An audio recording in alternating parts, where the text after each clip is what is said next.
Caio, para que serve essa vida eterna?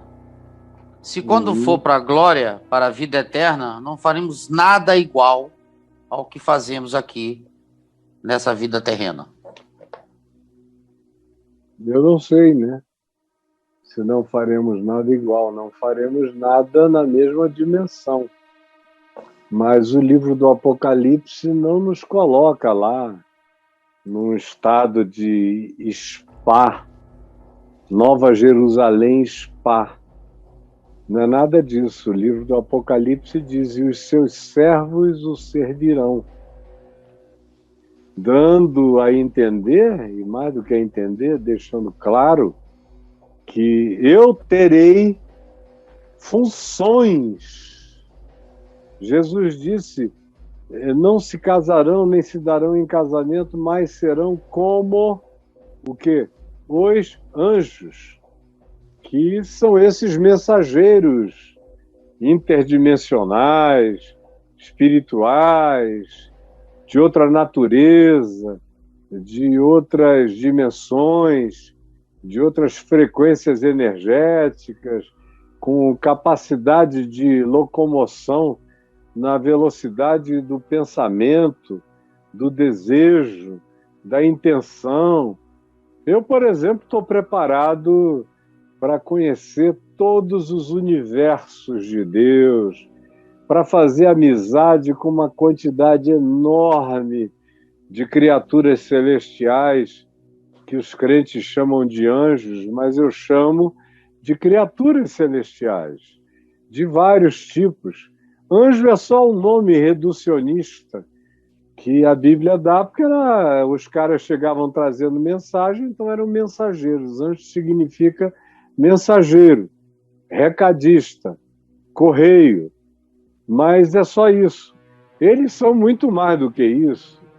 Eles fazem parte. A gente lê o livro de Provérbios, no capítulo 8, na dança da sabedoria, a gente vê os chamados Benai Elohim, os filhos de Deus, que são esses que na Bíblia têm o apelido de anjo, arcanjo, isso e aquilo, mas são criaturas cósmicas e transcósmicas, dançando numa grande liturgia cósmica e multivérsica, dançando a alegria da criação, cantando as grandes canções que nunca ouvido nenhum ouviu, que nunca subiu ao coração de homem algum.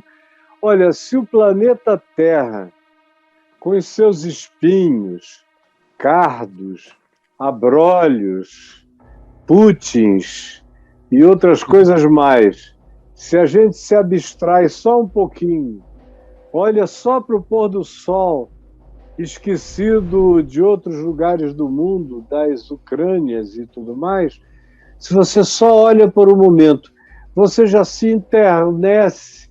Ontem, por exemplo, eu vinha passando aqui, um pôr do sol lindo. Eu fiquei parado aqui na varanda, olhando e falei, meu Deus, como esse planeta é espetaculoso.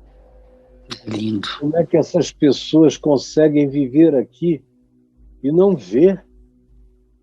Onde é que o Putin mora, meu Deus? Vai sair destruindo terra, gente, criação, plantas, vidas, pessoas. Que diabo é esse? O que é isso? Porque a Terra, com todas as limitações que o espaço-tempo oferece, é maravilhosa. Continua um jardim do Éden. Ontem eu postei um lugar na Tailândia, que eu até disse, quem me dera hoje ficar o dia dentro dessa água transparente, nesse lugar paradisíaco, que coisa celestial. Está tudo aqui na Terra, para todo lado. O único problema da Terra é o ser humano. Se você tirar o ser humano do planeta, a Terra se regenera em pouco tempo. Em pouco tempo a Terra estará toda regenerada, as águas estarão límpidas, as partículas de plástico serão absorvidas, toda a sujeira da civilização idiótica construída pelos humanos vai dar lugar, vai ser envolvida no mato, na terra, na poeira, vão virar pirâmides naturais, os grandes arranha-céus do mundo vão ser cobertos de vegetação, de aves, de pássaros. Se chegasse alguém aqui, uma outra civilização, daqui a 1000 anos, iria encontrar muitos poucos resíduos do que ainda temos na Terra. As pirâmides, provavelmente, alguns outros prédios urbanos, mas nem tanto. Nós já vimos agora nessa pandemia, que em 3 meses de pandemia, olha só o que aconteceu. O pessoal ficou em casa 3 meses. As baleias voltaram a lugares impensáveis. Os golfinhos ocuparam lugares antes abandonados. Os peixes voltaram em abundância. Ali na região de Niterói, na Baía de Guanabara, está cheio de golfinho, de peixe, a água está transparente, está linda. Só 3 mesezinhos fizeram isso. Imagina, tira o homem da Terra, nós somos a maldição planetária.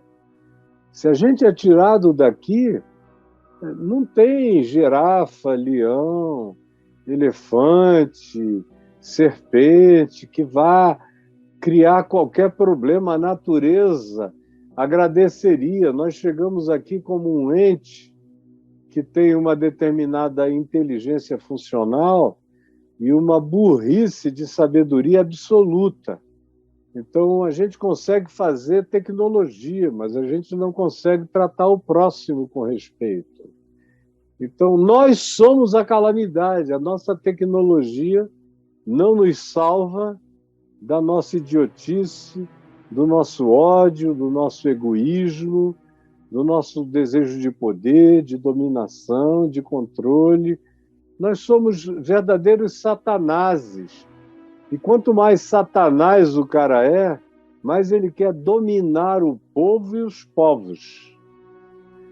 Quanto mais diabo ele é, mais ele quer perdurar no cargo, mais ele quer funções longas, mais ele quer, se possível, fazer uma dinastia, mais ele quer celebrar o nome perverso dele por outras gerações, de modo que a presença humana é o caos da Terra.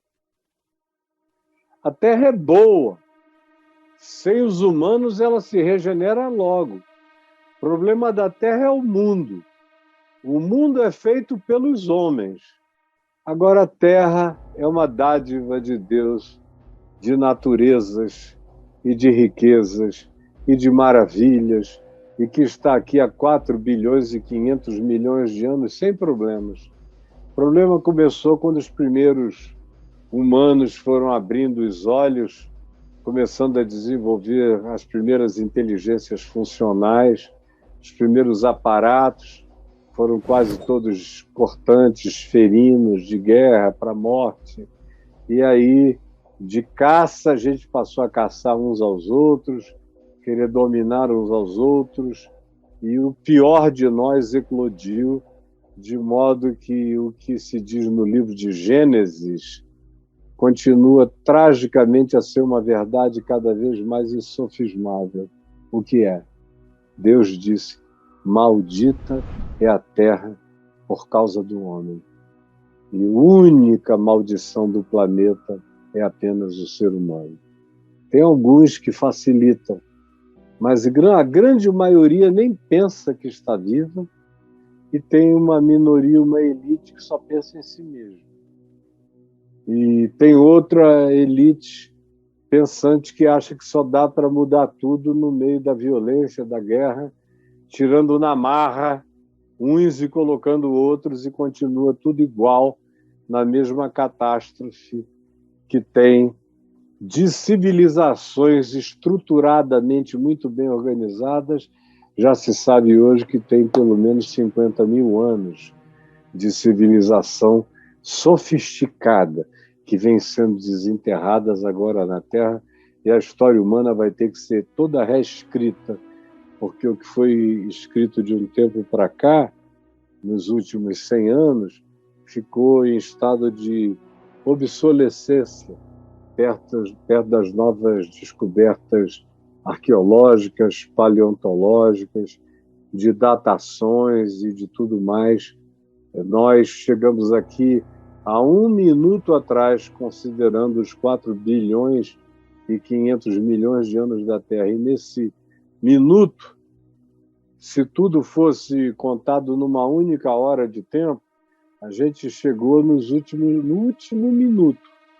E nesse minuto que a gente está aqui, a gente está destruindo quase tudo, para você ver o poder devastadoramente alienígena e satânico da presença humana no planeta. Infelizmente, é isso que se tem a dizer. Tem gente boa aqui e ali, mas você vê que a calamidade continua ditando as cartas. E são os filhos do Putin que vão ganhando cada vez mais poder, ameaça, que são os loucos, não é? Os seres humanos de bom senso não ameaçam jogar bomba aqui, nem destruir o planeta acolá. É gente doida que trabalha com essas categorias, e com essas pessoas insanas não dá para a gente brincar nem sonhando. Nem sonhando. Agora, cara, a minha vida eterna, imagina, o melhor dia, o mais feliz da Terra é pobreza, é escuridão, é darkness, é treva, perto da luz de glória e da criatividade incomensurável, indizível, impensável, inenarrável e indefinível que nos aguarda todos aqueles que o amam. Então, a minha vai ser maravilhoso. E outra coisa, a eternidade não é um montão de tempo, um depois do outro. É um estado, é um estado, é um estado. Eternidade não dá para medir com espaço-tempo, é um estado que você não tem nem como compreender, porque você é filho do espaço-tempo, você pensa em ontem, hoje, amanhã, você está preso aqui, você é um escravo da espaço-temporalidade. A eternidade nos liberta de tudo e nos coloca nos instantes eternos de todas as coisas, em todos os lugares, em todas as dimensões. Basta eu dizer, eu quero e eu estou, e eu sou. A eternidade está para além de qualquer descrição. Toda descrição é transformar a eternidade numa pocilga. Por isso eu não tenho coragem de tentar descrever. Meu pai, que deu uma entradinha assim na portinhola do negócio, voltou de lá chorando, chorando, chorando. Ficou 3 meses sem conseguir dizer o que tinha visto. E quando conseguiu dizer, não disse nada. Ele só me disse, filho, não dá para falar. Só dá para dizer que o nosso irmão Paulo não usou a palavra certa. A palavra foi equivocada quando ele disse que ele entrou no terceiro céu, no paraíso, e viu e ouviu palavras inefáveis, as quais não é lícito aos homens referir. Ele disse, eu ouvi.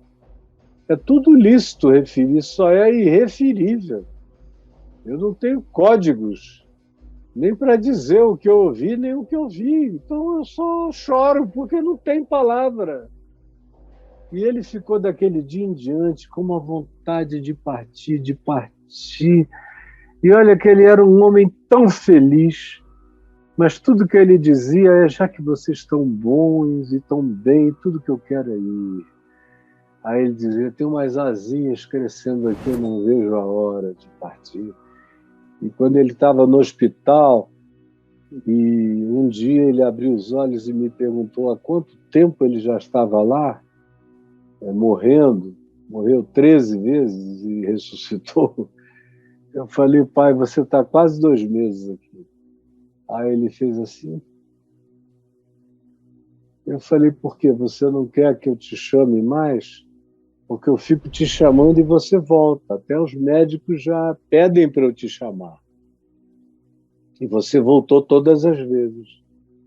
Você não quer que eu te chame mais? Ele, às vezes, tomava dezenas de injeção de adrenalina no coração e não voltava. Aí eu chegava lá e falava no ouvido dele, paizinho, meu amor, paizinho, é seu filho, Caio Fábio. Eu estou aqui te esperando, volta, pai. Aí ele abriu o olho. Os médicos ficavam chocados. Mas depois daquele dia que eu falei, tem quase 2 meses, ele falou, não, da próxima vez, deixa eu ir.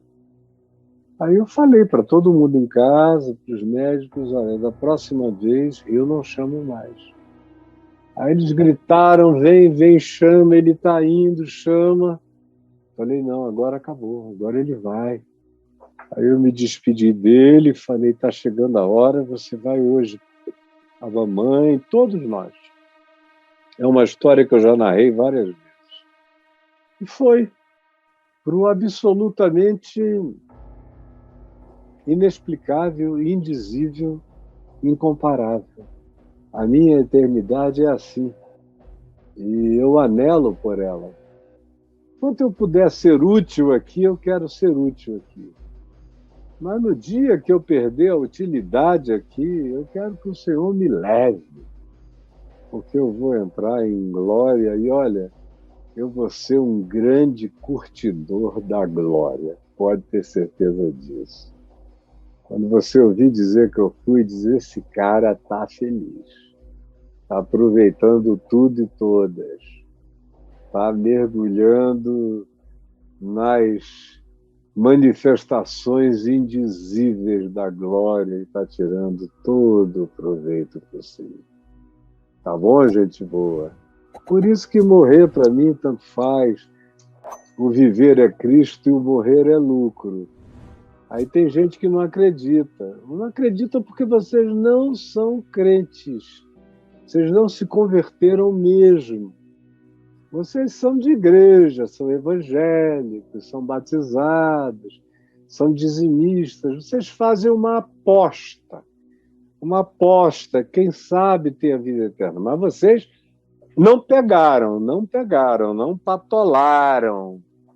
Sabe? A vida eterna pode ser patolada. A gente pode segurar o negócio aqui. Está aqui. Ó. Eu não creio mais, eu sei a vida eterna, como Paulo me ensinou. Sabemos. Ele diz em 1 Coríntios 8, ele diz também em 2 Coríntios, sabemos. Tinha passado de uma fé, de uma esperança, e tinha se transformado num sabemos. Esse sabemos pode ser de todo mundo que crê e vive pela fé.